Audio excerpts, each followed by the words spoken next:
नमस्कार, स्वागत है आप सभी का शिक्षा सिटी के इस यूट्यूब चैनल में। दोस्तों, आज के इस वीडियो में हम जो हमारी टेस्ट सीरीज़ है उसको और आगे बढ़ाएंगे तथा आज के इस वीडियो में हम पार्ट 18 जो टेस्ट सीरीज का है उसको हम पूरे विस्तार में कवर करेंगे। तो चलिए वीडियो को शुरू कर लेते हैं और देख लेते हैं कि आज का जो भाग 18 है इसमें हमने कौन कौन से इम्पॉर्टेंट प्रश्नों को सम्मिलित किया हुआ है। तो चलिए वीडियो को शुरू कर लेते हैं। पहला इम्पॉर्टेंट प्रश्न हमारा है, आपको बताना है कि जो संयुक्त राष्ट्र मानवाधिकार पुरस्कार था 2000 यहाँ पे 18 की बात हो रही है। तो 2018 का जो संयुक्त राष्ट्र का मानवाधिकार पुरस्कार था यह मरणोपरांत किसे दिया गया था। यहाँ पे मरणोपरांत की बात हो रही है। तो यहाँ पे पाकिस्तान की एक महिला थी आसमा जहांगीर, इनका नाम है आसमा जहांगीर। इनको 2018 का जो संयुक्त राष्ट्र मानवाधिकार पुरस्कार था यह मरणोपरांत दिया गया था। तो राइट आंसर आपका हो जाएगा आसमा जहांगीर। आसमा जहांगीर कहाँ की थी? ये थी पाकिस्तान की। इसके बाद ये चारों लोग जो यहाँ पे आप लिखे हुए नाम, इन चारों को जो है संयुक्त राष्ट्र मानवाधिकार पुरस्कार 2018 से सम्मानित किया गया था, जिसमें से आसमा जहांगीर जो थी इनको मरणोपरांत दिया गया था। ये पाकिस्तान की थी। वहीं रेबेका जियूमी ये किस देश की थे? तो ये जो रेबेका जियूमी है ये भी महिला अधिकार कार्यकर्ता थी। कहाँ की? तंजानिया की। ये तंजानिया के रहने वाली थी। कहाँ की? तो ये तंजानिया के रहने वाली थी। ये भी महिला अधिकार कार्यकर्ता थी। उसके बाद जोनिया वापी चाना ये किस देश के थे? तो ये जो थे आपको मिलेगा ये ब्राज़ीलिया के। कहाँ? तो ये ब्राज़ील के रहने वाले थे। और इसके बाद फ्रंट लाइन डिफेंडर की बात करें तो ये किस देश के थे? तो ये फ्रंट लाइन डिफेंडर जो थे ये किस देश के थे? तो ये इंपॉर्टेंट है आपके लिए। तो ये आयरलैंड के थे। ये आयरलैंड के थे। तो ये चार व्यक्ति थे जिनको 2018 का जो है संयुक्त राष्ट्र मानवाधिकार पुरस्कार दिया गया था। इसमें से जो आसमा जहांगीर थी इनको मरणोपरांत दिया गया था यह पुरस्कार, तथा ये पाकिस्तान की रहने वाली थी। तो इसे आप याद रखिएगा। अगला इंपॉर्टेंट प्रश्न हमारा है, हाल ही में किस देश ने 100 रुपये के ऊपर के भारतीय मुद्रा पर प्रतिबंध लगाने का डिसीजन लिया था? तो वह कौन सा देश है जिसके द्वारा हाल ही में 100 रुपये के ऊपर की भारतीय जितनी भी मुद्राएं तो उनको प्रतिबंधित करने का फैसला लिया गया था? तो इसका राइट आंसर था जो है नेपाल देश के द्वारा। तो राइट आंसर आपको हो जाएगा नेपाल। नेपाल की राजधानी है काठमांडू। क्या है? तो नेपाल की राजधानी है काठमांडू, तथा काठमांडू में आपको मिलेगा सार्क का हेडक्वार्टर। दक्षिण एशियाई क्षेत्रीय सहयोग संगठन जो संस्था है सार्क, जिसको शॉर्ट फॉर्म में बोलते हैं, सार्क का हेडक्वार्टर आपको मिलेगा नेपाल की राजधानी काठमांडू में। अगला इंपॉर्टेंट प्रश्न हमारा है, वर्तमान में श्रीलंका के प्रधानमंत्री कौन है? काफ़ी इंपॉर्टेंट प्रश्न है। तो वर्तमान में श्रीलंका के प्रधानमंत्री कौन है? तो इनका नाम है महिंद्रा राजपक्षे, यानी ऑप्शन जो इसका बी बिल्कुल सही है। महिंद्रा राजपक्षे जो हैं ये वर्तमान में श्रीलंका के प्रधानमंत्री हैं। और यहाँ के राष्ट्रपति कौन है? तो गोटबया राजपक्षे। दोनों भाई हैं, एक भाई प्रधानमंत्री हैं और एक भाई जो हैं राष्ट्रपति हैं। तो यहाँ पे जो गोटबया राजपक्षे हैं ये राष्ट्रपति हैं। कहाँ के? तो ये श्रीलंका के राष्ट्रपति हैं। और महिंद्रा राजपक्षे क्या हैं? तो ये प्राइम मिनिस्टर है श्रीलंका के। श्रीलंका की राजधानी आपको मिलेगी क्या? तो श्रीलंका की राजधानी है श्रीवर्धनापुरे कोट्टे। अगला इंपॉर्टेंट प्रश्न हमारा है, हाल ही में किस राज्य की सरकार के द्वारा देहंग पटकई वन्यजीव अभ्यारण्य को राष्ट्रीय उद्यान बना दिया गया? यह प्रश्न आपके एग्जाम में 100% पूछा जाएगा। तो यह जो देहंग पटकई वन्यजीव अभ्यारण्य था यह किस राज्य में था? तो यह था असम में। तो राइट आंसर आपका हो जाएगा असम में था यह देहंग पटकई वन्यजीव अभ्यारण्य, जिसको हाल ही में अपग्रेड करके नेशनल पार्क यानी कि राष्ट्रीय उद्यान बना दिया गया है। तो आपका राइट आंसर हो जाएगा असम में था यह देहिंग पटकई वन्यजीव अभ्यारण्य। इसको अपग्रेड करके क्या बना दिया गया है? तो नेशनल पार्क बना दिया गया। तो राइट आंसर आपका हो जाएगा ऑप्शन बी असम। अगला इंपॉर्टेंट प्रश्न हमारा है, हाल ही में मुख्यमंत्री घर घर राशन योजना की जो शुरुआत है कहाँ पे की गई है? काफ़ी इंपॉर्टेंट प्रश्न ये भी है। तो हाल ही में जो मुख्यमंत्री घर घर राशन योजना है इसकी शुरुआत की गई है नई दिल्ली की गवर्नमेंट के द्वारा। तो आप इसे याद रखिएगा। नई दिल्ली के मुख्यमंत्री हैं अरविंद केजरीवाल और नई दिल्ली के उपराज्यपाल हैं अनिल बैजल। तो आप इसे याद रखिएगा। इसके साथ कुछ स्कीम और कुछ जो इम्पॉर्टेंट करंट अफेयर्स के प्रश्न हैं जो आपके एग्जाम में पूछे जा सकते हैं नई दिल्ली से रिलेटेड, उनको मैं आपको बता देता हूँ। तो सबसे पहले आपसे पूछा जा सकता है कुछ योजनाएं जो आपके एग्जाम में 100% पूछी जा सकती है। इन योजनाओं में से इंपॉर्टेंट एक है रोजगार बाजार योजना। आप नोट डाउन करते चलिएगा। तो पहली योजना है आपकी रोजगार बाजार योजना, यह भी दिल्ली गवर्नमेंट की तरफ लॉन्च की गई। उसके बाद एक जो लीड पोर्टल है लीड नामक जो पोर्टल है यह भी दिल्ली गवर्नमेंट के द्वारा लॉन्च किया गया है। इसके बाद भारत का जो पहला प्लाज्मा बैंक है, आप ध्यान दीजिएगा, भारत का जो पहला प्लाज्मा बैंक है यह भी नई दिल्ली में ही खोला गया है, तो आप इसे याद रखिएगा। इसके बाद जो है जो खादी एवं ग्राम उद्योग आयोग, जिसको हम शॉर्ट फॉर्म में KVIC कहते हैं, KVIC मतलब खादी एवं ग्राम उद्योग आयोग, तो इसके द्वारा जो इसका पहला फुटवियर ट्रेनिंग सेंटर है, KVIC का जो पहला फुटवियर ट्रेनिंग सेंटर है वह भी नई दिल्ली में खोला गया है, तो आप इसे याद रखिएगा। तथा नई दिल्ली में एक है मुकारबा चौक, क्या है, नई दिल्ली में एक है मुकारबा चौक, इसका नाम बदल के क्या कर दिया गया है, तो इसका जो नाम है मुकारबा चौक का यह रख दिया गया है कैप्टन विक्रम बत्रा चौक, तो इसे भी आप ध्यान दीजिएगा। तो इतने सारे जो करंट अफेयर्स के प्रश्न आपके एग्जाम में पूछे जा सकते हैं। तथा एक और करंट अफेयर्स का प्रश्न जो काफ़ी न्यूज़ में चल रहा था नई दिल्ली से रिलेटेड, वह था पौधे लगाओ पर्यावरण बचाओ अभियान, आप याद रखिएगा। पौधे लगाओ और पर्यावरण बचाओ अभियान जो है यह भी नई दिल्ली की गवर्नमेंट के द्वारा लॉन्च किया गया। अगला इंपॉर्टेंट प्रश्न हमारा है, हाल ही में भारत का जो पहला हाथियों का पुनर्वास केंद्र है यह कहाँ पे खोला गया? यहाँ पे पुनर्वास केंद्र की बात हो रही है। तो भारत में हाथियों का जो पहला पुनर्वास केंद्र है यह खोला गया है केरल के कुट्टूर में। कहाँ? केरल में एक जगह है कुट्टूर, तो यहीं पे खोला गया है हाथियों के लिए रिहैबिलिटेशन सेंटर यानी कि पुनर्वास केंद्र। वहीं आपसे अगर एग्जाम में पूछ ले कि भारत में हाथियों का पहला अस्पताल कहाँ पे बनाया गया है, तो इसका आंसर आपका दूसरा हो जाएगा। तो भारत का जो पहला हाथियों का अस्पताल है वह मथुरा में बनाया गया है। पहला अस्पताल जो हाथियों का है, पहला अस्पताल जो हाथियों का यह मथुरा में बनाया गया है। परंतु अगर आपसे हाथियों का पहला पुनर्वास केंद्र पूछे तो आपका राइट आंसर हो जाएगा केरल के कुट्टूर में जो है हाथियों का पहला पुनर्वास केंद्र बनाया गया है। अगला इंपॉर्टेंट प्रश्न हमारा है, अरुणोदय योजना निम्नलिखित में से किस राज्य की योजना है? तो अरुणोदय योजना, इसके बाद अरुंधति गोल्ड स्कीम हो गई, उसके बाद आपकी धनवंतरी स्कीम हो गई। ये सभी जो स्कीम है ये आपको मिलेंगी असम राज्य में। ये इंपॉर्टेंट स्कीम्स हैं। एक हो गई आपकी अरुणोदय स्कीम, उसके बाद आपकी अरुंधति गोल्ड स्कीम, अब नोट डाउन कर लीजिएगा। अरुंधति गोल्ड स्कीम जो है यह भी असम की है। और इसके बाद यहाँ पे आपको मिलेगी धनवंतरी स्कीम। कौन सी स्कीम है? तो धनवंतरी स्कीम भी यह कहाँ की है? तो असम की है, तो इसे भी आप याद रखिएगा। इसके बाद अरुणोदय स्कीम भी असम की है, मैंने आपको बता दिया। इसके बाद अगला इंपॉर्टेंट प्रश्न हमारा है, पोबा फॉरेस्ट रिजर्व निम्न में से किस राज्य में स्थित है? काफ़ी इंपॉर्टेंट प्रश्न है। तो यह जो पोबा फॉरेस्ट रिजर्व यह भी आपको मिलेगा असम राज्य में। तो इतने सारे करंट अफेयर्स के प्रश्न जो एग्जाम में चले आ रहे हैं, ये जो पोबा फॉरेस्ट रिजर्व ये न्यूज़ में चल रहा था। क्यों न्यूज़ में चल रहा था? इस फॉरेस्ट रिजर्व को जो है अपग्रेड करके वाइल्ड लाइफ सेंचुरी बना दिया गया है। तो ये करंट अफेयर्स का प्रश्न आपके एग्जाम में 100% पूछा जाएगा। यह जो पोबा फॉरेस्ट रिजर्व था इसको अब क्या बना दिया गया है? तो इसको बना दिया गया है वाइल्ड लाइफ सेंचुरी। तो मैंने आपको दो प्रश्न बताए थे जो करंट में चल रहे हैं। पहला था असम में जो दहेंग पटकई वाइल्ड लाइफ सेंचुरी था उसको नेशनल पार्क बना दिया गया है, और जो पोबा फॉरेस्ट रिजर्व है इसको अपग्रेड करके वाइल्ड लाइफ सेंचुरी बना दिया गया है। तो दोनों आपको याद रखना है, दोनों ही असम के हैं। अगला इंपॉर्टेंट प्रश्न हमारा है, विश्व ओजोन दिवस कब मनाया जाता है? काफ़ी इंपॉर्टेंट प्रश्न है। तो विश्व ओजोन संरक्षण दिवस जो है यह मनाया जाता है 16 सितंबर के दिन प्रतिवर्ष। तो आप इसे ध्यान दीजिएगा, जो विश्व ओजोन संरक्षण दिवस है यह प्रतिवर्ष 16 सितंबर के दिन मनाया जाता है। तथा 2 फरवरी का दिन भी आपके लिए इंपॉर्टेंट है। यह 2 फरवरी के दिन क्या मनाया जाता है? तो 2 फरवरी के दिन मनाया जाता है क्या? तो आपका हो जाएगा वेटलैंड डे। क्या होता है? तो आर्द्र भूमि दिवस जो होता है, वेटलैंड को हम इंग्लिश में हिंदी में कहते हैं आर्द्र भूमि। तो जो विश्व वेटलैंड दिवस है यह 2 फरवरी के दिन मनाया जाता है। आर्द्र भूमि दिवस जो 2 फरवरी के दिन मनाया जाता है। और 16 सितंबर के दिन आपका मनाया जाता है क्या? Ozone day. क्या मनाया जाता है? ओजोन डे जो है 16 सितंबर के दिन मनाया जाता है। और 22 अप्रैल के दिन क्या मनाया जाता है? पृथ्वी दिवस। आपको पता होना चाहिए पृथ्वी दिवस जो है यह 22 अप्रैल के दिन मनाया जाता है। और 8 मार्च के दिन आई होप सबको पता होगा महिला दिवस मनाया जाता है। कौन सा दिवस? तो अंतर्राष्ट्रीय महिला दिवस जो है यह 8 मार्च के दिन मनाया जाता है। तो ये सभी दिवस भी आपके दिमाग में होने चाहिए। अगला प्रश्न हमारा है, ऑल इंडिया ट्रेड यूनियन के पहले अध्यक्ष कौन बनाए गए थे? तो ऑल इंडिया ट्रेड यूनियन के पहले अध्यक्ष कौन थे? तो लाला लाजपत राय, यानी ऑप्शन जो इसका सी है बिल्कुल सही है। लाला लाजपत राय जो थे ये क्या थे? तो ये all India trade union Congress के पहले अध्यक्ष बनाए गए थे। तो आप इसे याद रखिएगा, ऑप्शन जो इसका सी है बिल्कुल सही है।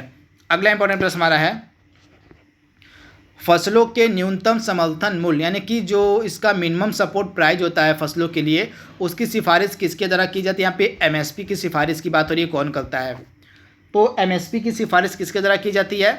तो कृषि लागत और मूल्य आयोग के द्वारा। तो राइट आंसर आपका हो जाएगा ऑप्शन ए।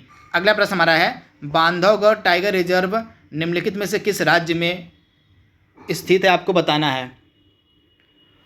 तो जो बांधवगढ़ टाइगर रिजर्व है आपको कहाँ मिलेगा? तो बांधवगढ़ जो टाइगर रिजर्व है यह आपको मिलेगा कर्नाटका में। तो राइट आंसर आपका हो जाएगा आपका कर्नाटका में है बांधवगढ़ टाइगर रिजर्व। तो राइट आंसर आपका हो जाएगा कर्नाटका। अगला इंपॉर्टेंट प्रश्न हमारा है, कपास के लिए सबसे उपयुक्त मिट्टी कौन सी मानी जाती है? काफ़ी इंपॉर्टेंट प्रश्न है। तो कपास के लिए सबसे उपयुक्त मिट्टी कौन सी मानी जाती है? तो कपास के लिए जो सबसे उपयुक्त मिट्टी है वो मानी जाती है काली मिट्टी। तो राइट आंसर आपका हो जाएगा काली मिट्टी। तो ऑप्शन इसका सी है, बिल्कुल सही। अगला प्रश्न हमारा है, निम्न में से कौन सा सबसे प्राचीनतम वेद है? तो हमारा जो सबसे प्राचीनतम वेद है वो है ऋग्वेद। तो राइट आंसर आपका हो जाएगा ऋग्वेद जो है यह सबसे प्राचीनतम वेद है। अगला प्रश्न हमारा है, हाथी गुम्फा जो अभिलेख है इसका संबंध निम्नलिखित में से किस शासक से है? तो हाथी गुम्फा अभिलेख का संबंध आपको मिलेगा खारवेल शासक से। तो राइट आंसर आपका हो जाएगा खारवेल शासक से संबंधित है हाथी गुम्फा का अभिलेख। तो राइट आंसर आपका क्या हो जाएगा? खारवेल शासक। वहीं अगर हम रुद्रदामन से संबंधित कौन से अभिलेख हैं जो आपके एग्जाम में पूछे जा सकते हैं, काफ़ी इंपॉर्टेंट ये भी है।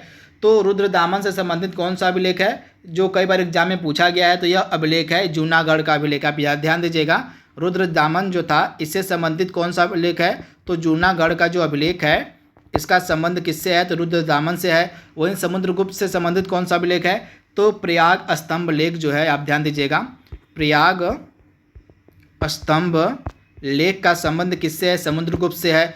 और पुलकेशिन द्वितीय से संबंधित कौन सा अभिलेख है? तो ऐहोल का अभिलेख। ऐहोल अभिलेख जो है यह पुलकेशिन द्वितीय से संबंधित है। तो आपको चारों याद रखना है, मैं आपको फिर से रिपीट कर देता हूँ।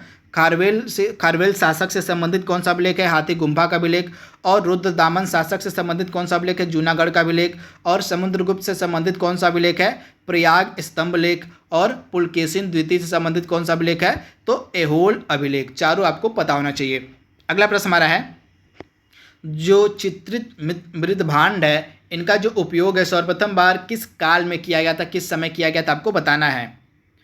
तो चित्रित मृदभांडों का जो उपयोग है यह पहली बार किया गया था ताम्रपाषाण काल में। तो राइट आंसर आपका हो जाएगा ताम्रपाषाण काल में जो है पहली बार चित्रित मृदभांड का उपयोग किया गया था। तो राइट आंसर आपका हो जाएगा ताम्रपाषाण काल।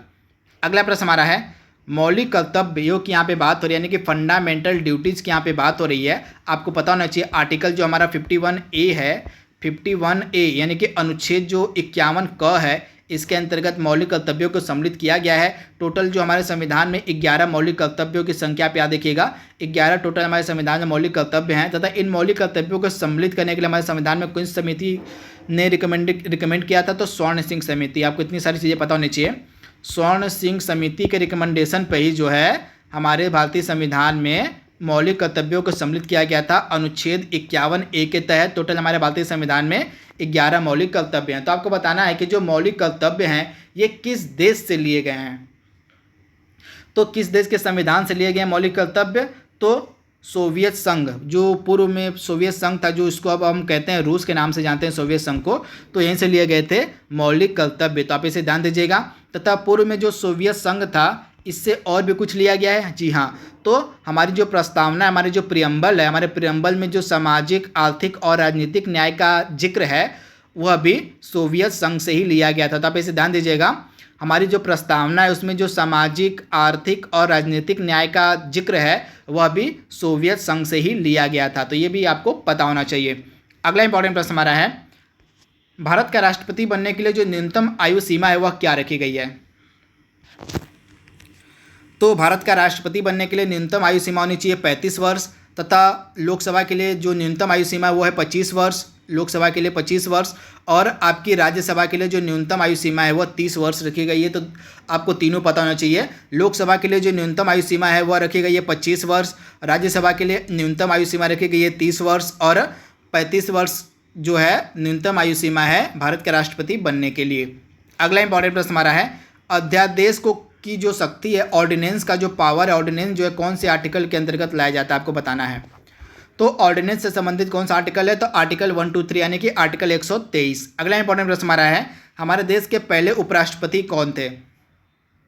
तो हमारे देश के पहले उपराष्ट्रपति कौन थे, तो डॉक्टर सर्वपल्ली राधाकृष्णन जो थे ये हमारे देश के पहले उपराष्ट्रपति थे।